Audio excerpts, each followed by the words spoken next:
दोस्तों आज की अपडेट होने वाला है कुछ खास। तो अगर आप लोग नए हैं तो चैनल को सब्सक्राइब कर दीजिएगा, वीडियो को लाइक कर दीजिएगा, क्योंकि नए नए अपडेट आप लोगों के लिए लेके आते रहते हैं। तो चलिए अपडेट की बात कर लेते हैं। दोस्तों बता दें कि जाने वाले लोग चले जाते हैं मगर उनकी यादें रह जाता है।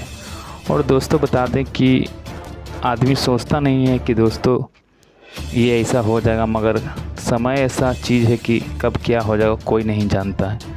और दोस्तों अपडेट की जहां बात कर ले तो एक कॉल रिकॉर्डिंग जो कि जानते हैं कि बड़ा बड़ा स्टार होते तो थोड़ा सा उनका जो कॉल रिकॉर्डिंग है वो तो दोस्तों लीक कहीं से ना कहीं से हो ही जाता है। और दोस्तों बता दें कि बड़े बड़े स्टारों के मोबाइल से रिकॉर्डिंग होती ही रहता है। तो दोस्तों रिकॉर्डिंग में क्या क्या बातें हुई तो आप लोग खुद सुनिए और दोस्तों कमेंट ज़रूर करिएगा। और कहाँ हैं आप? अभी तो हम बनारस में हैं। अच्छा।